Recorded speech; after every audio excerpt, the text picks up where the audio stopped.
ওই জগদীশকে দায়িত্ব নিতে হবে। এমপি হয়েছে, ও তো আর বিধানসভায় দাঁড়াবে না।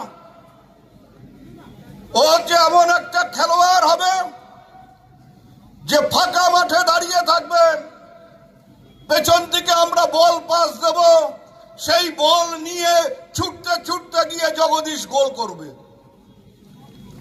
ফরওয়ার্ড হবে। ও প্রত্যেকটা বিধানসভা কেন্দ্রে ঘুরে বেড়াবে। আমরা প্রত্যেকটা জায়গায় যে যেখানে প্রার্থী হবে তাকে রেখে ওই জগদীশকে ফাঁকা বল খেলবার সুযোগ করে দেব।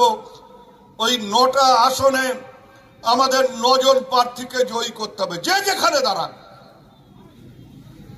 এমন যদি কেউ প্রার্থী হয় যার সাথে আমার কথা নেই, যার সাথে আমার ঝগড়া আছে, যে আমার বাড়িতে যায় না, আমি তার বাড়িতে যাই না, কোনো অসুবিধা নেই। যদি কোনোদিনও তাকে দেখেন যে ভোটের আগে এই ডাকঘরা স্কুলের সামনের মাঠে, সামনের রাস্তায় দাঁড়িয়ে আমার মাথা ফাটিয়ে দিল,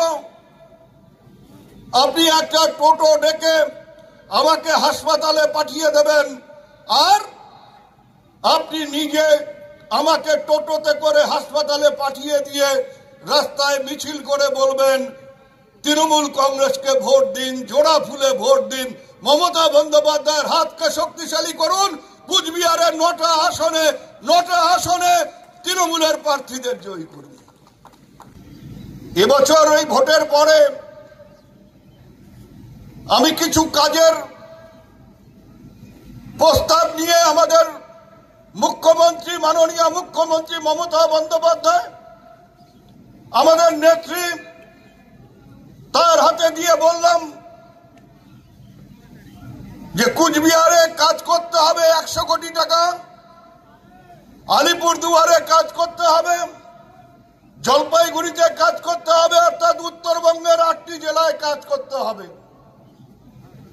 মাননীয় মুখ্যমন্ত্রী আমাকে বললেন, তোমার প্রস্তাব পেয়েছি, কিন্তু প্রথম দফায় শুধু কুচবিহারে 100 কোটি টাকার কাজ হবে, অন্য কাজে এখন হবে না।